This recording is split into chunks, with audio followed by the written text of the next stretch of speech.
جب اتنے بہت سے سالوں تک ان کی کوششیں کامیاب نہ ہوئیں، کوئی ایک دن نہیں بلکہ سالوں انہوں نے محنت کی کہ سیدھے راستے پر آ جائیں، بار بار. آپ کو پتہ ہے نا سال میں آپ ایک سال کس طرح ہوتا ہے، جب آپ کلاس میں آتے ہیں تو پورے سال پڑھتے ہیں، پھر اس کے بعد نیکسٹ کلاس میں جاتے ہیں. تو اس طرح کئی سال، بہت سارے سال انہوں نے، بہت دنوں تک انہوں نے بار بار بتایا کیا صحیح ہے کیا غلط ہے، لیکن ان میں سے بہت تھوڑے سے لوگوں نے بات مانی، زیادہ لوگوں نے بات نہیں مانی. تو جب اتنے بہت سے سالوں تک ان کی کوششیں کامیاب نہ ہوئیں، وہ کوشش کرتے رہے، بار بار بتاتے رہے، لیکن وہ ان کی کوششیں کامیاب نہیں ہوئیں، تو اللہ نے ان لوگوں کو سزا دینے کا فیصلہ کیا. اب جب وہ مان نہیں رہے تھے تو پھر اللہ تعالیٰ نے سزا دینے کا فیصلہ کیا کہ اب ان کو سزا دی جائے گی. اللہ تعالیٰ نے حضرت نوح علیہ السلام کو ایک بڑی کشتی بنانے کو حکم دیا. حضرت نوح علیہ السلام نے کوئی سوال کیے بغیر جنگل میں جا کر لکڑیاں کاٹنی شروع کر دی. اللہ تعالیٰ نے حضرت نوح علیہ السلام کو حکم دیا. نبیوں کو اللہ تعالیٰ حکم دیتے تھے اور وہ نبی فوراً اللہ تعالیٰ کی بات مانتے تھے. تو اللہ تعالیٰ نے نبی حضرت نوح علیہ السلام کو فرمایا کہ جا کے کشتی بنائیں، اور انہوں نے فوراً اللہ تعالیٰ کا حکم مانا اور وہ جنگل گئے اور جا کے انہوں نے جو ہے وہ لکڑیاں جمع کرنا شروع کر دی. ان کے ساتھیوں نے ان کی مدد کی. اب جو سیدھے راستے پر آ گئے تھے، حضرت نوح علیہ السلام کی بات مان رہے تھے، تو وہ کس کے ساتھی ہو گئے؟ حضرت نوح علیہ السلام کے. تو حضرت نوح علیہ السلام جب لکڑیاں جمع کر رہے تھے اور سارا کام کر رہے تھے، تو حضرت نوح علیہ السلام کے ساتھ وہ بھی لگے ہوئے تھے اور لکڑیاں جمع کر رہے تھے اور کشتی بنانے کے لیے کام میں ان کے ساتھ مدد کر رہے تھے. دوسرے لوگ ان کو کام کرتے دیکھتے تو مذاق اڑاتے. اب وہ باقی لوگ جو نہیں مان رہے تھے، جو گندے لوگ تھے، برے لوگ تھے، جو گناہ کر رہے تھے، وہ ان کا مذاق اڑانے لگے کہ یہ کشتی بنا رہے ہیں، کیونکہ سمندر وہاں کہیں قریب تھا ہی نہیں. سمندر اور دریا میں کشتی چلتی ہے نا، تو جس جگہ حضرت نوح علیہ السلام تھے وہ جگہ ایسی نہیں تھی کہ جہاں کشتی چلے، وہاں کوئی سمندر نہیں تھا، کوئی دریا نہیں تھا. تو یہ لوگ مذاق اڑانے لگے ان کا، جو برے لوگ تھے، کہ یہ پاگل ہو گئے ہیں، بے وقوف ہیں، کشتی بنا رہے ہیں. اب انہیں کیا پتہ تھا اللہ تعالیٰ نے حکم دیا، کیونکہ وہ تو بات مان ہی نہیں رہے تھے، اللہ تعالیٰ کی بھی بات نہیں مان رہے تھے. بار بار حضرت نوح علیہ السلام کہہ رہے تھے کہ بھئی ایسے نہیں کریں، اللہ تعالیٰ نے منع کیا. تو انہوں نے اللہ تعالیٰ کی بات مانی کہ انہوں نے کہا کشتی بناؤ، تو انہوں نے کوئی سوال نہیں کیا کہ اللہ تعالیٰ یہاں تو کوئی دریا نہیں ہے، کوئی سمندر نہیں ہے، کوئی سوال نہیں کیا. بس اللہ تعالیٰ کا حکم تھا، انہوں نے کام کرنا شروع کر دیا. اب وہ جو تھے دوسرے والے جو بات نہیں مان رہے تھے، وہ ان کا مذاق اڑا رہے ہیں، یہ دیکھو پاگل ہو گئے ہیں، بے وقوف ہیں، کشتی بنا رہے ہیں، یہاں کوئی سمندر اور دریا تو ہے نہیں، ان کا یہ پاگل ہو گئے. تو مذاق اڑانے لگے. یہ تم لوگ کہاں جانے کے لیے کشتی بنا رہے ہو؟ یہاں تو دور دور تک کوئی دریا یا سمندر نہیں ہے، یہ کشتی مٹی پر چلاؤ گے کیا؟ ایسے مذاق اڑائے تھے، یہ کشتی کیا مٹی پہ چلاؤ گے؟ یہاں تو کوئی سمندر، کوئی دریا نہیں ہے. تو اس طرح مذاق اڑا رہے تھے ان کا. حضرت نوح علیہ السلام اور ان کے ساتھی ان باتوں کا کوئی جواب نہ دیتے. انہوں نے ان کی باتوں کا، ان کے مذاق اڑانے کا کوئی جواب نہ دیا اور اپنے کام میں لگے رہے. وہ اپنے کام میں لگ رہے، انہوں نے کوئی وہ جو مذاق اڑا رہے تھے انہوں نے اڑانے دیا، آپ اڑاتے رہے. انہوں نے اپنے کام جاری رکھا اور انہوں نے کوئی جواب نہیں دیا ان کو. کچھ دنوں میں بہت بڑی کشتی تیار ہو گئی. تو اللہ تعالیٰ نے حکم دیا کہ تمام جانوروں اور پرندوں کا ایک ایک جوڑا اور کھانے پینے کا سامان کشتی میں رکھ لو. اب اللہ تعالیٰ نے حکم دیا کہ تمام جانور، جتنے بھی جانور ہیں، ان کا ایک ایک جوڑا، یعنی اگر بکری ہے تو بکری اور بکرا دونوں، اونٹ اور اونٹنی دونوں، اس طرح تمام جانوروں کے جوڑے کشتی میں رکھ لو اور پرندوں کے بھی جوڑے کشتی میں رکھ لو اور کھانے پینے کا سامان بھی کشتی میں رکھ لو. انہوں نے یہ سب کچھ کیا. انہوں نے اللہ کا حکم مانا اور ویسے ہی کیا جیسا اللہ تعالیٰ نے حکم دیا تھا. تمام جانوروں جیسے ہرن، ہرنی، گائے، بیل، گھوڑا، گھوڑی وغیرہ اور جتنے بھی ابھی جیسے میں نے اونٹ، بکری وغیرہ بھی بتائے کہ وہ کشتی میں سوار کر لیا. پھر اللہ نے حکم دیا کہ اب کشتی میں سوار ہو جاؤ. اب جب جانوروں کو بھی رکھ لیا، پرندوں کو بھی رکھ لیا، کھانے پینے کا سامان بھی رکھ لیا، پھر اللہ تعالیٰ نے فرمایا کہ اب آپ بھی اس میں سوار ہو جائے. حضرت نوح علیہ السلام اور وہ لوگ جو حضرت نوح علیہ السلام کی بات مان رہے تھے، اللہ تعالیٰ کی بات مان رہے تھے، وہ سب اس میں بیٹھ گئے. اب پھر اللہ تعالیٰ نے حکم دیا کہ اب کشتی میں سوار ہو جاؤ. انہوں نے ایسے ہی کیا. جو لوگ دیکھ رہے تھے وہ مذاق اڑانے لگے, وہ پھر مذاق اڑائے جا رہے تھے. ارے ان سب کو کیا ہو گیا ہے, یہ کیوں کشتی میں بیٹھ رہے ہیں, مذاق اڑا رہے ہیں. نافرمان لوگوں میں حضرت نوح علیہ السلام کا بیٹا بھی شامل تھا. یعنی ایک بیٹا حضرت نوح علیہ السلام کے اور بھی بیٹے تھے. حضرت نوح علیہ السلام کے بیٹے تھے یافس, حام, سام اور یام. یہ جو یام تھا نا, یہ حضرت نوح علیہ السلام کی بات نہیں مانتا تھا. اور حضرت نوح علیہ السلام کی ایک بیوی تھی, وہ بھی حضرت نوح علیہ السلام کی بات نہیں مانتی تھی. تو وہ جو یام تھا اور وہ بیوی, وہ بھی نہیں بیٹھی اور یام بھی نہیں بیٹھا اور بات نہیں مانی حضرت نوح علیہ السلام کی.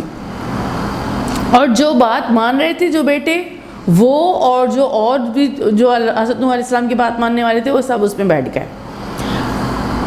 اب یہ بیٹا نہیں بیٹھا. حضرت نوح علیہ السلام نے اسے پہلے بھی سمجھایا تھا لیکن وہ نہ مانا. ایک بار پھر انہوں نے اسے بلایا, مگر اس نے کہا میری فکر نہ کریں, مجھے کچھ نہیں ہوگا. اور اس نے کہا میری فکر نہیں کریں, مجھے کچھ نہیں ہوگا. حالانکہ اللہ تعالیٰ کے آگے کوئی کچھ نہیں کر سکتا. اب پھر اس کا کیا حشر ہوا اور یہ کیا ہوا یہ بھی ہم دیکھیں گے. اللہ تعالیٰ کے آگے کوئی کھڑا نہیں ہو سکتا کہ وہ مجھے کچھ نہیں ہوگا. جب اللہ تعالیٰ پکڑ کرتے ہیں کسی کی, جب اللہ تعالیٰ سزا دیتے ہیں تو وہ پھر پوری پکڑ ہوتی ہے, کوئی بچانے والا نہیں ہوتا. لیکن حضرت نوح علیہ السلام اس کو بول رہے تھے مان جاؤ, آ جاؤ اور اپنے برے راستے سے ہٹ جاؤ, برائیاں چھوڑ دو.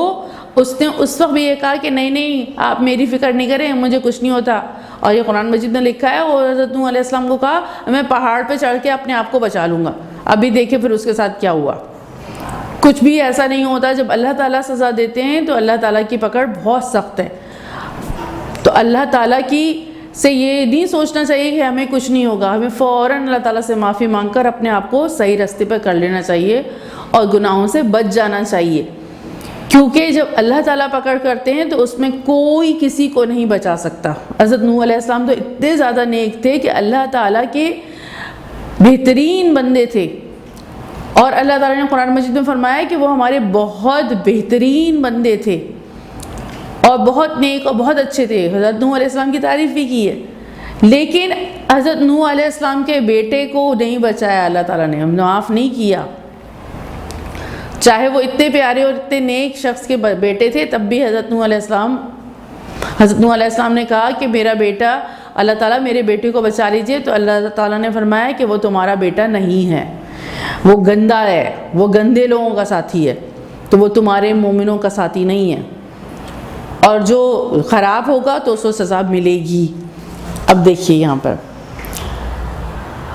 تو اس نے کیا کہا, میری فکر نہیں کریں, مجھے کچھ نہیں ہوگا. ایسے کیسے ہو سکتا ہے کہ مجھے کچھ نہیں ہوگا؟ جب اللہ تعالیٰ پکڑ کرتے ہیں تو کوئی بھی چیز, کوئی بھی شخص کسی کو کوئی بچا نہیں سکتا. وہ پہاڑ بھی نہیں بچا سکا اس کو. اچانک بادل آ گئے اور بہت تیز بارش ہونے لگی. اب یہ ساری بات ہو رہی تھی تو اتنے سارے بادل آ گئے اور بہت تیز بارش ہونے لگی. تھوڑی دیر میں ایسا لگا کہ جیسے زمین سے بھی پانی ابل رہا ہے. اب اوپر سے بھی بارش ہو رہی تھی اور پھر ایسا لگا جیسے زمین سے بھی پانی باہر آ رہا ہے. آپ دیکھتے ہیں نا, بورنگ کر کے نیچے سے پانی نکالتے ہیں تو اللہ تعالیٰ کے حکم سے وہ پانی بھی اوپر آ گیا, کیونکہ بہت نیچے ہوتا ہے تو ہم تو بورنگ کر کے نکالتے ہیں نا. لیکن کیا ہے کہ وہ اللہ تعالیٰ کے حکم سے وہ پانی بھی اوپر آ گیا اور اوپر آسمان سے بھی پانی برسنے لگا. اب دیکھیں کتنا پانی ہو جائے گا. بارش ہوتی ہے تو کتنا سارا پانی ہو جاتا ہے نا, اور پھر زمین سے بھی پانی نکل آئے تو بتائیں کتنا سارا پانی ہو گیا. تو اچانک بادل آ گئے, بہت تیز بارش ہونے لگی. تھوڑی دیر میں ایسا لگا جیسے زمین سے بھی پانی ابل رہا ہو. چاروں طرف پانی ہی پانی ہو گیا. لوگ اپنی جان بچانے کے لیے ادھر ادھر بھاگنے لگے. کچھ درختوں پر چڑھ گئے اور کچھ مکانوں کی چھتوں پر. لیکن اتنا پانی ہو گیا کہ درخت بھی ڈوب گئے اور مکان بھی. درخت بھی ڈوب گئے اور مکان بھی ڈوب گئے. یہاں تک کہ جس پہاڑ پر حضرت نوح علیہ السلام کا بیٹا اپنی جان بچانے کے لیے چڑھ گیا تھا وہ بھی ڈوب گیا. یعنی پہاڑ سے بھی اوپر پانی ہو گیا.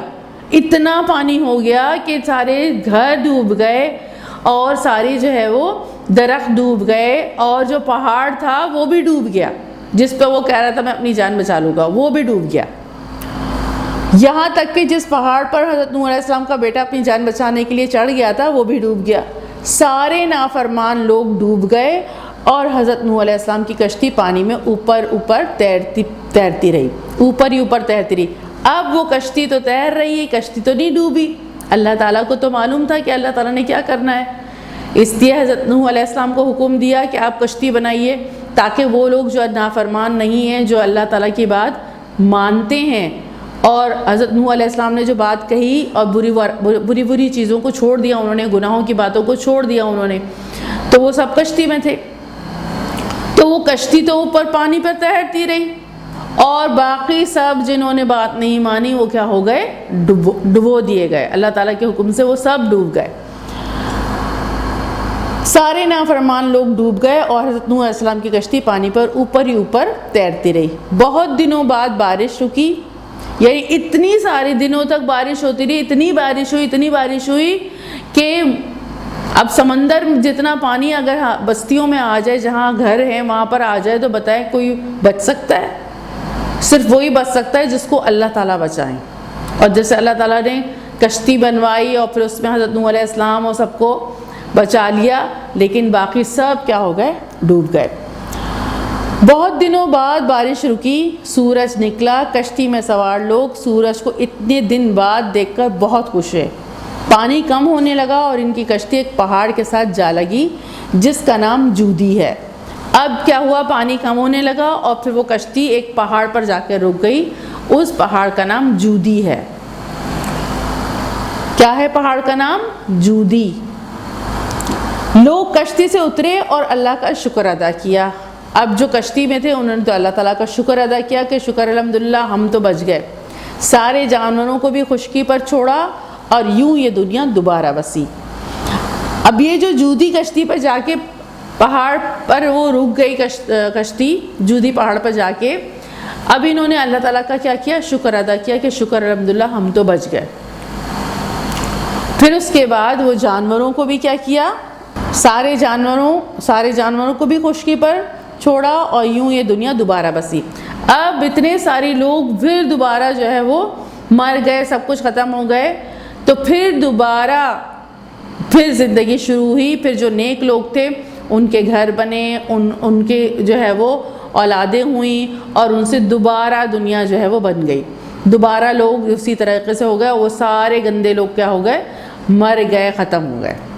اس لیے حضرت آدم علیہ السلام کی جو اولادیں تھیں جن میں نافرمان تھے، اللہ تعالیٰ نے انہیں کیا کر دیا، ختم کر دیا۔ پھر حضرت نوح علیہ السلام کے جو وہ بیٹے تھے جو نیک اور اچھے بیٹے تھے، حضرت سام، حضرت یاسفز اور حضرت حام، ان کے پھر اولادیں جو ہے پوری دنیا میں پھیلیں، اسی لیے ان کو آدم ثانی بھی کہتے ہیں۔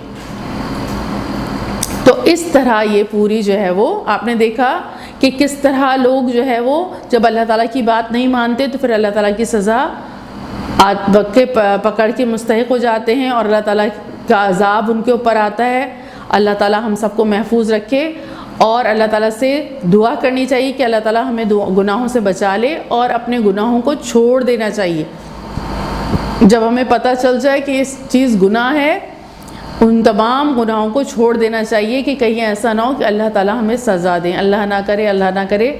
اور پھر کیا ہوا کہ دنیا میں بھی ان کو سزا ملی اور آخرت میں بھی وہ جہنم میں جائیں گے، معاف نہیں ہوں گے، آخرت میں اس سے بڑی زیادہ سزا ملے گی۔ تو کتنا زیادہ نقصان کیا انہوں نے اپنا گندے کام کر کے۔ تو دعا کرنی چاہیے، نماز کی پابندی کرنی چاہیے، گناہوں سے اپنے آپ کو کیا کرنا چاہیے، بچانا چاہیے، تو دنیا میں بھی اچھی زندگی گزاریں گے اور آخرت میں بھی ہمیں کیا ملے گی، جنت ملے گی۔ اللہ تعالیٰ مجھے بھی توفیق دے اور آپ کو بھی توفیق دے کہ اللہ تعالیٰ کی ہم سب بات مانیں۔ السلام علیکم ورحمۃ اللہ وبرکاتہ۔